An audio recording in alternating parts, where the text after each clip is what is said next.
नमस्कार, आप देख रहे हैं हमारी खास पेशकश। मैं हूं आपके साथ बुशरा और बात कर रही हैं गारंटी वाला बजट। क्या वाकई? दरअसल छत्तीसगढ़ के वित्त मंत्री ओपी चौधरी प्रदेश का बजट पेश किया आज उन्होंने, और इस बजट में डॉक्यूमेंट अमृतकाल छत्तीसगढ़ विजन 2047 लक्ष्य रखा गया है।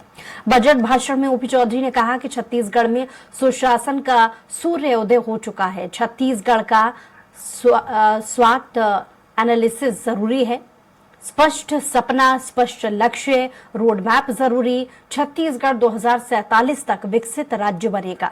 विजन डॉक्यूमेंट अमृतकाल छत्तीसगढ़ विजन 2047 बनाएंगे और हमने बनाया है, हम ही संवारेंगे। छत्तीसगढ़ की जीएसटी 10 लाख करोड़ करने का महत्वाकांक्षी लक्ष्य है, और जिसमें पीएम की मेहनत हमारी प्रेरणा का स्रोत है।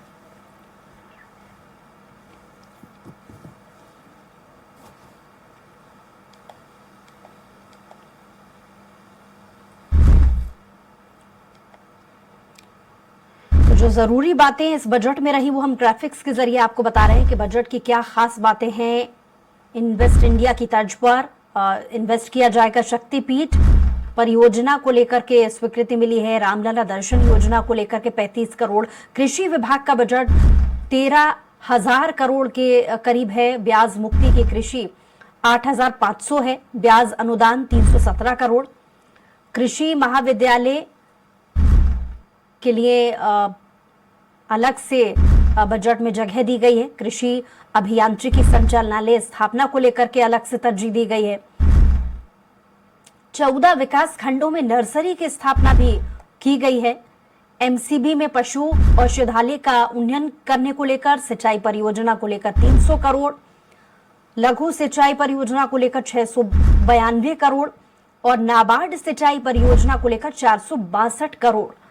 कैलो सिंचाई परियोजना को लेकर 100 करोड़। राज्य जल सूचना आयोग को लेकर 1,36,000 करोड़ का प्रावधान किया गया है। यानी कि बजट में जिन खास चीजों को लेकर के खास ख्याल रखा गया है उनको हम ग्राफिक्स जरिए आपको बता रहे हैं। तो सत्ता पक्ष की तरफ से हालांकि ये दलील दी जा रही है कि 5 सालों में जीडीपी 5 लाख करोड़ से 10 लाख करोड़ तक पहुंचाने का दोगुना करने का जो लक्ष्य है, इस बजट के माध्यम से पहली कोशिश होगी। साथ ही साथ छत्तीसगढ़ के इतिहास में पहली बार पेपरलेस डिजिटल बजट पेश किया गया है। अमृतकाल की नींव का बजट और ग्रेट सीजी की थीम पर इस बजट को बनाया गया है, ऐसा सत्ता पक्ष के नेताओं की तरफ से कहा गया। वित्त मंत्री ने अपना जो भाषण है वो जब शुरू किया था तो इन तमाम प्रमुख बातों को पहले कहा और उसके बाद बजट के बारे में उन्होंने बताया।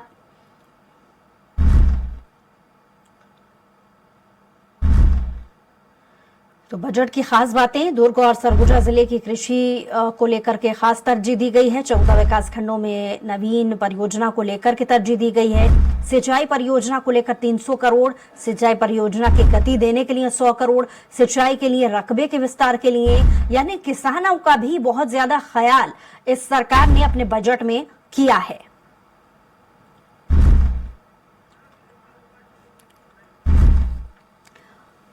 तो किस तरीके का यह बजट रहा, रिएक्शन किस तरीके से आ रहे हैं और किन किन चीजों को लेकर के बजट पर सत्ता पक्ष के लोगों ने दावा किया है, इन तमाम जानकारियों के साथ हमारे संवाददाता हेमंत जुड़ गए हैं।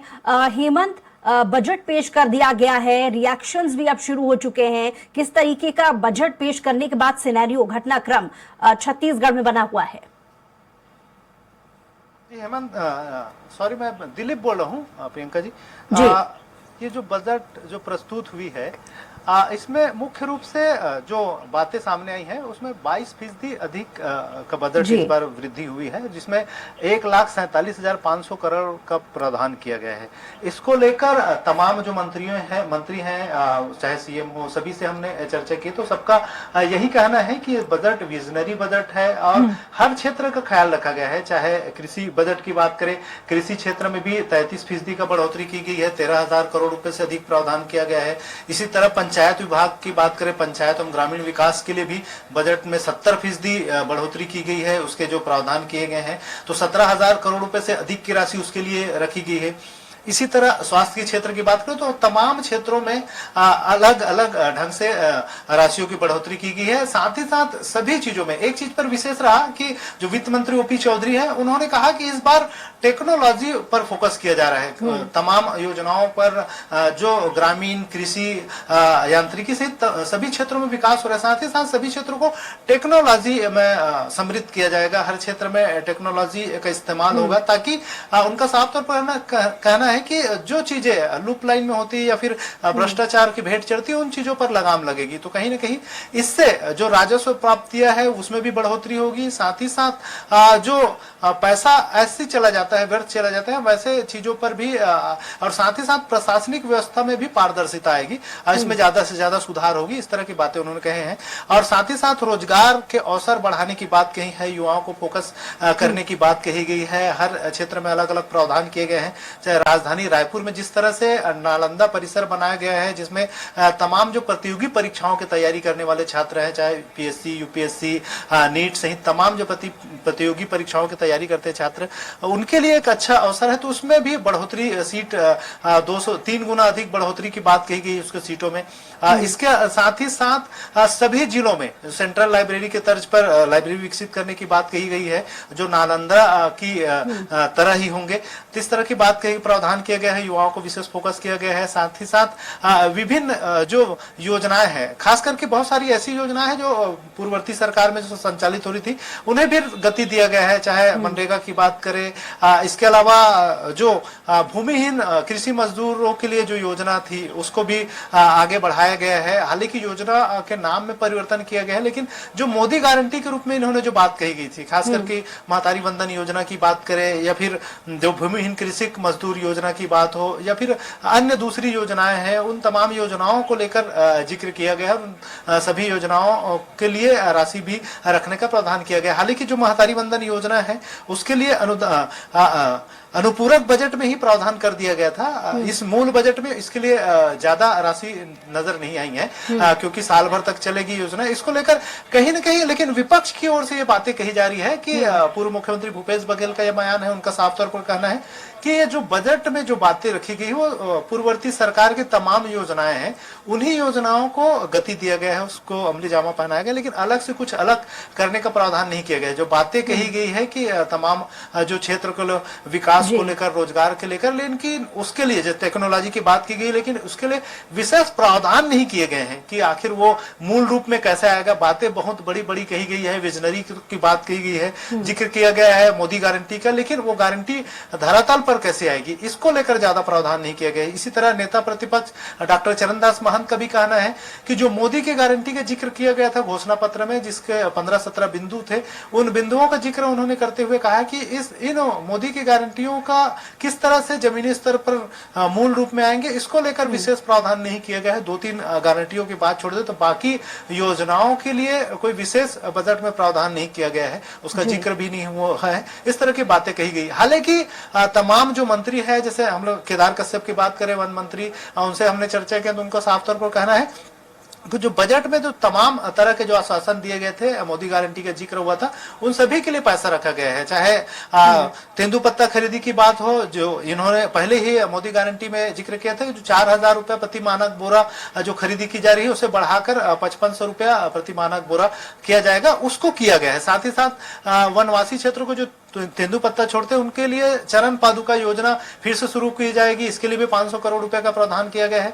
इस तरह से विभिन्न योजनाएं जो ग्रामीण अर्थव्यवस्था को तेजी देगी, आदिवासी क्षेत्रों की बात करें या ग्रामीण अर्थव्यवस्था, उसके लिए पूरे प्रावधान किया गया है, इनका कहना है। वहीं जब महिलाओं का जिक्र करें, हमने महिला जो कांग्रेस की विधायक है संगीता सिन्हा, इनका साफ तौर पर कहना है कि जो जिक्र तो बहुत सारे किए गए, लेकिन महतारी वंदन योजना में ही बहुत सारे क्राइटेरिया लगा दिए गए हैं। जिस समय प्रचार हुआ तो उस समय ये बातें कही गई थी कि सभी महिलाओं को दिया जाएगा, चाहे वो कलेक्टर की बीवी ही क्यों ना हो, उनको भी महतारी वंदन योजना का लाभ मिलेगा। इस तरह की बातें कही गई थी। लेकिन अब जब ये इसमें प्रावधान किए गए हैं तो तमाम तरह के क्राइटेरिया निर्धारित कर दिए गए हैं, जिसमें आधे से अधिक आबादी जो है महिलाओं की, जितने जो प्रावधान किया गया है उसको देखते हुए लग रहा है कि महज 20 से 25% लोग महिलाओं को ही इसका लाभ मिल पाएगा। इस तरह का उन्होंने कहा। साथ ही साथ छत्तीसगढ़ी कल्चर, खेल और तमाम चीजों को जो प्रोत्साहित पिछले सरकार कर रही थी, उसके लिए विशेष प्रावधान नहीं किया गया है। हालांकि कुछ कुछ प्रावधान रखे गए, उसमें भी नाम बदलकर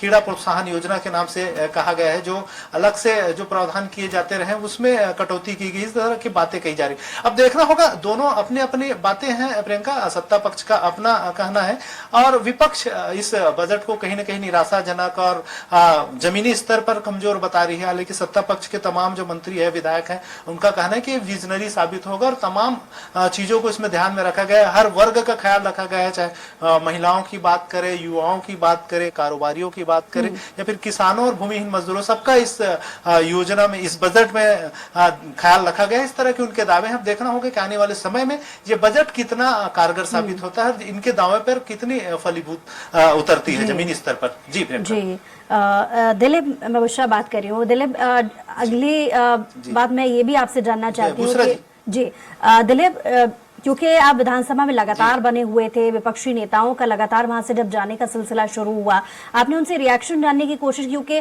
जिस वक्त वित्त मंत्री अपना भाषण दे रहे थे उस वक्त उन्होंने पूर्व की सरकार पर, पूर्व के मुख्यमंत्री पर भी तंज कसा। उन्होंने बीच में संबोधन में कहा भी कि टेक्नोलॉजी से बहुत नफरत थी पूर्व मुख्यमंत्री को। तो इस तरीके की तमाम बातों का जिक्र किया गया है, लेकिन ओवरऑल इस बजट पर कौन कौन सी ऐसी चीजें थी जो छूट गई विपक्षी नेताओं के लिहाज से, जिसका ख्याल उनकी सरकार में रखा जाता रहा है? ऐसे रिएक्शन आपने जानने की कोशिश की दिलीप?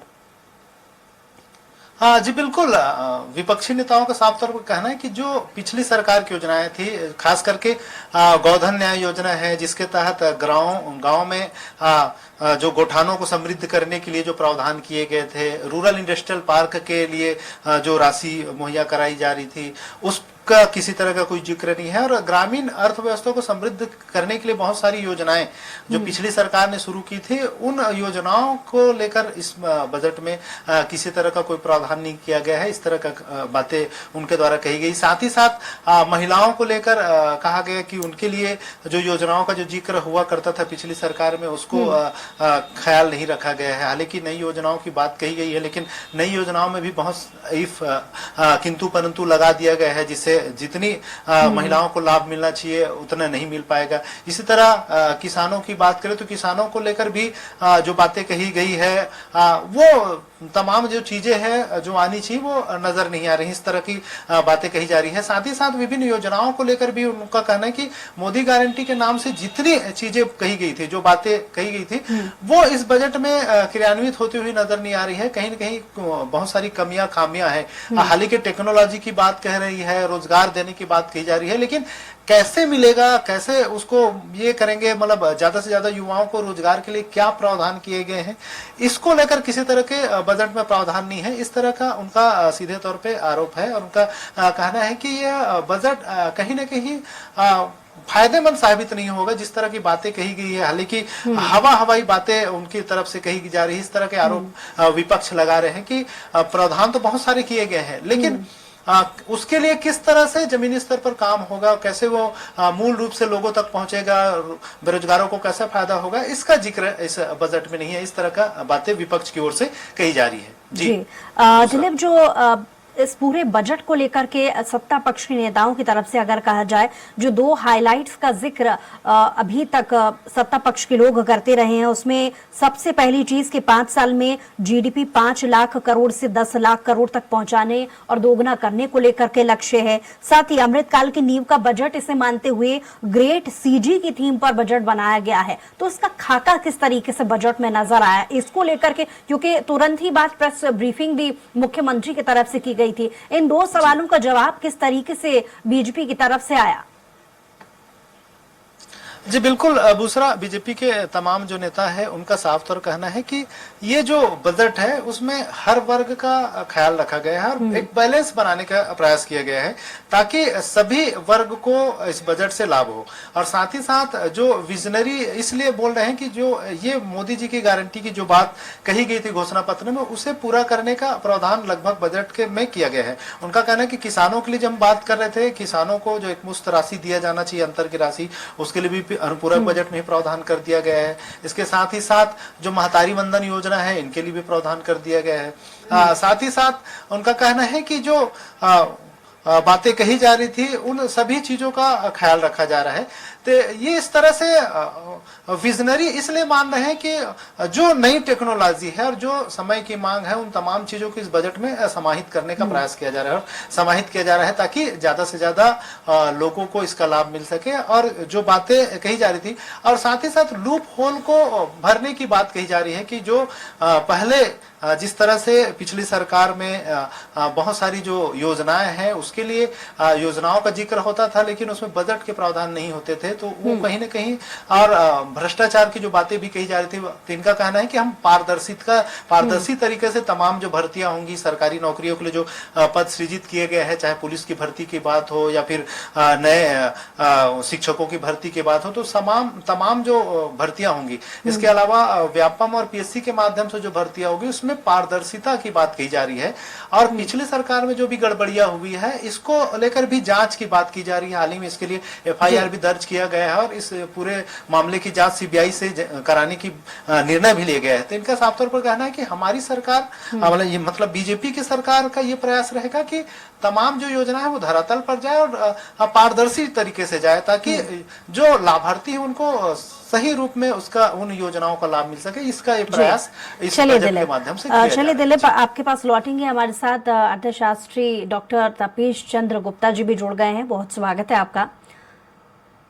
तपेश चंद्र जी, जिस तरीके से सत्ता पक्ष के नेता ये कह रहे हैं कि ये आधी आबादी का ख्याल रखने वाला बजट है, क्योंकि आपने पूरा भाषण सुना होगा वित्त मंत्री जब तमाम चीजों का जिक्र कर रहे थे, तमाम जानकारियां दे रहे थे, तो इससे क्या वाकई में हर तबके का ख्याल इस बजट में रखा गया है? बिल्कुल सही कहना है। देखिए, जिन्होंने बजट बनाया है उन्होंने पूरी गंभीरता से विषय को समझा है। अब तक की योजनाएं बनती थी वो किसी शहर किसी संभाग तक सीमित हो जाया करती थी या उसके लिए बहुत ज्यादा योजनाएं हुआ करती थी। ये देखिए, एक एक विकास खंड को इन्होंने चिन्हित किया, जरूरतमंद जिलों को चिन्हित किया और महिला बाल विकास के साथ साथ वयोवृद्ध लोगों के बारे में और युवा वर्ग के बारे में भी सोचा। आदिवासियों के लिए भी विचार किया, जंगल के बारे में भी विचार किया, वहां के लोगों के लिए क्या रोजगार के अवसर मिल सकते हैं। पहले जो फूड प्रोसेसिंग के बारे में बात होती थी, कोई कार्य योजना नहीं हो पाता था, बजट नहीं बन पाता था, ठीक से क्रियान्वयन नहीं हो पाता था, उसमें भी किया। और सबसे बड़ी बात तो यह है, आय में 22% की वृद्धि के साथ साथ व्यय में भी 22% की वृद्धि की गई। कर्ज अतिरिक्त लेने की कोई बात नहीं आती इसमें सामने। और वसूली के लिए, राजस्व वसूली के लिए इन्होंने कंप्यूटरीकृत करके भ्रष्टाचार और विलंब को रोकने का प्रयास किया है। तो ये एक तरीके से आय के स्रोत को मजबूत करना चाह रहा है ताकि स्थायी तौर पे इसका लाभ हमको प्राप्त होता रहे। दूसरी तरफ ये कह रहे हैं कि जो हम लाभ देना चाह रहे हैं वो सीधे हितग्राहियों के हिस्से में जाए, ये एक संतुलित तरीका हुआ। दूसरी चीज, इन्होंने विकास के कार्यों को नजरअंदाज नहीं किया, मरम्मत संबंधी कार्यों को नजरअंदाज नहीं किया, मुफ्त में कोई भी चीज बांटने की बात नहीं कही। पिछले सरकार की जो बहुत अच्छी योजनाएं थी, नाम बदल गया, काम भी बदलेगा, यह पूरी उम्मीद की जा सकती है। तो ऐसी स्थिति में बजट एक आदर्श रूप में प्रस्तुत हुआ है।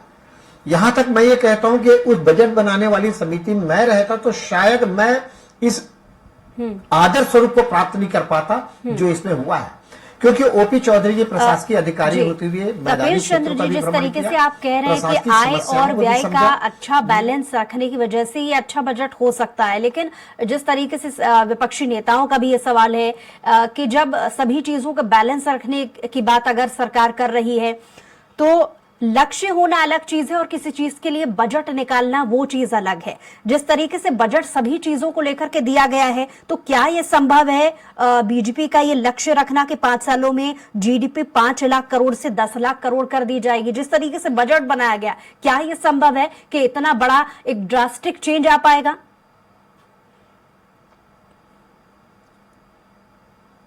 बिल्कुल चेंज आएगा। देखिए, इन्होंने सिर्फ इतना नहीं कहा, आप उठा के देख लीजिए रिकॉर्ड, छत्तीसगढ़ में जीएसटी के चेकिंग के लिए कितने जगह छापा पड़े, और ये सरकार के आने के बाद जो कार्रवाई हो रही है उनको देखिए। अप्रत्यक्ष कर और प्रत्यक्ष कर में मैंने दे दिया, सरकार तक पहुंचा कि नहीं पहुंचा इसका हिसाब ही नहीं मालूम दे दिया, सरकार तक पहुंचा कि नहीं पहुंचा इसका हिसाब ही नहीं मालूम होता। सरकार ने इसकी मॉनिटरिंग स्टार्ट की है। इसका फायदा ये होगा कि जो लीकेज ऑफ इनकम हो रहा था वो नियंत्रित हो जाएगा और इससे बहुत बड़ी, ये तो 22% बोल रहे हैं, मेरा अनुमान है कि 30% तक की वृद्धि होगी, क्योंकि जीएसटी की चोरी अभी भी हो रही है। आप कोई भी सामान खरीदे जाइए, जीएसटी जोड़ के आपसे लेगा, रसीद आपको नहीं देगा।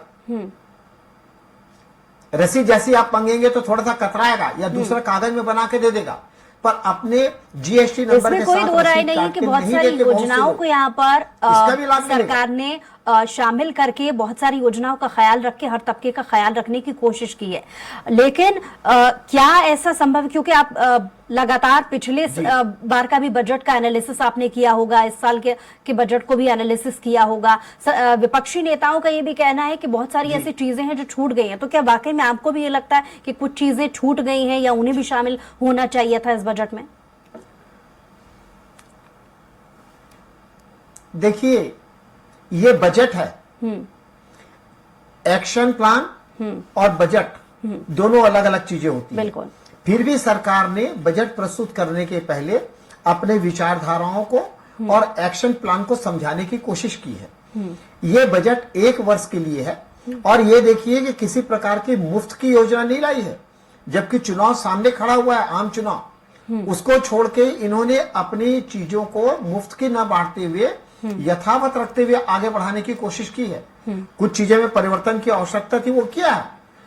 और अब यदि अगर पिछले सरकार के लोग ये कहते हैं कि नाम बदल दिया गया तो आपकी योजना अच्छी थी, आप उस योजना के क्रियान्वयन में सहयोग करिए, आपकी योजना है, नाम बदलने से कुछ नहीं होता। आम जनता तक पहुंच बनाने की कोशिश जो थी वो सकारात्मक थी, आप उसमें सहयोग करिए।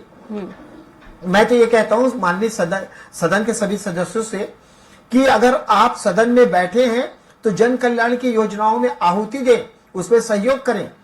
पार्टीगत राजनीति के लिए आपको दूसरा प्लेटफॉर्म मिलेगा, जन विचारधाराओं और चिंतन के लिए सदन है, उसमें आप उन्हीं सकारात्मक पहलुओं को लेके करें। आलोचना एक अलग विषय हो सकता है, विपक्ष में बैठने का मतलब हमेशा आलोचना करना नहीं होता, कभी सरकार के काम में कंधे से कंधा मिलाइए, क्योंकि आप सभी जनप्रतिनिधि हैं, जन कल्याण के कार्य करने हैं। जी तपेश चंद्र जी, क्योंकि आप अर्थशास्त्री हैं, देखिए लगातार इन्होंने मत्स्य पालन पे भी कार्य किया। जी बात पूरी कीजिए। जी बात पूरी कीजिए अपनी। देखिए सिर्फ पशु की हेलो जी सुन पा रहे हैं हम आपको।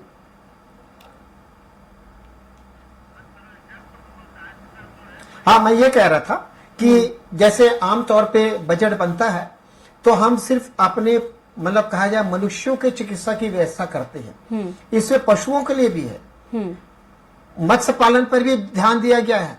इस प्रकार से जो नीचे एक मछुआरा जिसकी ओर ध्यान नहीं दिया जाता था, मत्स्य पालन जिसकी ओर ध्यान नहीं दिया जाता था, उस ओर भी ध्यान दे रहे हैं। रोजगार के अवसर के बारे में भी बात कर रहे हैं। फूड प्रोसेसिंग यूनिट प्रदेश की आवश्यकता है। और सबसे बड़ी बात, जो गांव के कोने हिस्से में विलुप्त हो रहे रोजगार को जागृत करने के लिए इन्होंने पर्यटन का जो कार्य लिया, जिसमें संस्कृति का विकास होगा, जिससे हमारी सभ्यता के विकास की संभावना या प्रचार प्रसार की संभावनाएं हैं, उसको लिया।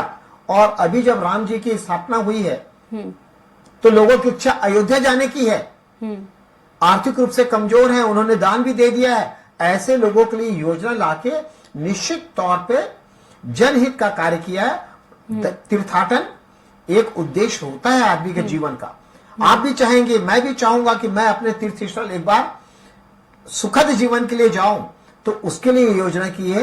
ये मानसिक संतुष्टि के लिए, वैचारिक दृष्टिकोण से, सांस्कृतिक संरक्षण के लिए आवश्यक है। ये चीजें इन्होंने किया। पर्यटन का भी विकास कर रहा है। पर्यटन के विकास से जो रोजगार में वृद्धि होती है, यातायात और परिवहन की तपेश सुविधाएं चंद्र जी, विकसित बहुत होती है। शुक्रिया, क्योंकि समय की कमी है। बहुत शुक्रिया हमारे साथ जुड़ने के लिए, तमाम बातचीत के लिए। और इसी के साथ ही हमारी खास पेशकश में इतना ही। कुछ और खबरों के लिए देखते रहिए स्वराज एक्सप्रेस।